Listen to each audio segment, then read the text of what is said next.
మధురమైన ప్రేమతో మమ్ముగాయులే మరణమరి మా ప్రభు యేసే మా కొరకు ప్రాణమిచ్చే గొప్ప కాపరి మా ప్రభు యేసే మా కొరకు ప్రాణమిచ్చే గొప్ప కాపరి పచ్చిక బయళ్ళలో విశ్రమించగా శాంతి అంధకార లోయలో మా పయనములో క్రైస్తవులపై దాడి చేసిన మతోన్మాదుల దాడులను క్రైస్తవులపై దాడి చేసిన మతోన్మాదుల దాడులను అందరికీ ఒకే న్యాయం అందరికీ ఒకే న్యాయం అందరికీ ఒకే న్యాయం మేమంతా భారతీయులు ఇంకా గట్టిగా మేమంతా భారతీయులు మేమంతా భారతీయులు మేమంతా భారతీయులు మేమంతా భారతీయులు అందరికీ ఒకే న్యాయం అందరికీ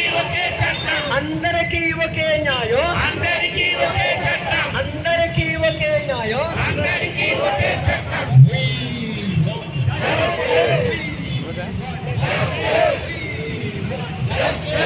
గత నెలలో జరిగినటువంటి ప్రియ సహోదరులు ప్రవీణ్ పగడాల గారి మరణం క్రైస్తవ లోకానికి ఎంతో తీరని లోటు.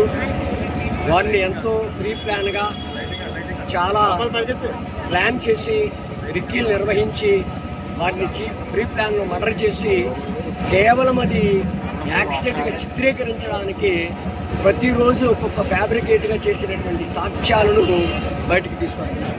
ఇందులో మేమందరం కోరుతునేది, క్రైస్తవ లోకం కోరుతునేది, ప్రస్తుతం ఈ మరణంపై సిట్టింగ్ జడ్జితో జ్యుడిషియల్ ఎంక్వైరీ చేయాలి. నిష్పక్షపాతంగా గవర్నమెంట్ వారికి చిత్తశుద్ధి ఉంటే జ్యుడిషియల్ ఎంక్వైరీ చేయాలని మేము కోరుకుంటున్నాం. అంతేకాకుండా క్రైస్తవులపై జరుగుతున్నటువంటి ఈ అక్రమ దాడులు, అక్రమ అరెస్టులు, రీసెంట్గా అజయ్ బాబుని కూడా అరెస్ట్ చేయడం జరిగింది. అంటే ఎవరు గొంతెత్తి ప్రశ్నిస్తే, ఎవరు గొంతెత్తి మాట్లాడితే వారిపై ఇటువంటి అన్యాయమైన పరిస్థితులు, దుర్మార్గమైనటువంటి మరి కక్షాదింపు చర్యలు జరుగుతున్నాయి. ఆ విషయంలో ప్రతి వారు కూడా మీడియా ద్వారా మేము అందరికీ జ్ఞాపకం చేసేది ఏంటంటే, ప్రవీణ్ గారిది చాలా ప్రీ ప్లాన్ కూల్ మర్డర్, చాలా కూల్ మర్డర్ అది. కనుక దయతో సిట్టింగ్ జడ్జితో జ్యుడిషియల్ ఎంక్వైరీ వేసి నిజ నిజాలు తేల్చి సరైనటువంటి న్యాయం అనగా మా కుటుంబానికి అలాగే క్రైస్తవ లోకానికి నిజాన్ని నిప్పు తేల్చాలి. ఖచ్చితంగా ఎవరైతే దోషులు ఉన్నారో వారిని నిష్పక్షపాతంగా మరి గవర్నమెంట్ ప్రభుత్వం వారిపై చర్య తీసుకుని కఠినంగా శిక్షించాలని ఈ సభాముఖంగా ఈ తెలుగు క్రైస్తవ సంఘాల పరిరక్షణ సమితి తరపున, అలాగే మన చుట్టుపక్కల మండలాల్లో ఉన్నటువంటి పాలకొల్లు మండలం, వీరవాసన మండలం, కోడూరు మండలం, నరసాపురం మండలం, మగతూరు మండలం, ఆచండ మండలం, యలమంచిల మండలం, ఈ 8 మండలాల ఆధ్వర్యంలో తెలుగు క్రైస్తవ సంఘాల పరిరక్షణ తరఫున ఈ కార్యక్రమం చేయడం జరిగింది. ఈ నిరసనాల యొక్క ఉద్దేశం ఒకటే, నిజ నిర్ధారణ జరగాలి, దోషిని శిక్షించాలని మా విన్నపం, విజ్ఞాపన గవర్నమెంట్ వారికి, ప్రభుత్వ అధికారులకి అందరూ కూడా మేము తెలియజేస్తున్నాం. ఈ పత్రిక ముఖంగా, ఈ మీడియా ముఖంగా ప్రజలందరికీ కూడా విజ్ఞాపన చేస్తున్నాం. ఈ ప్రీ ప్లాన్ మర్డర్ యొక్క మిస్టరీని ఛేదించాలని కోరుకుంటున్నాం.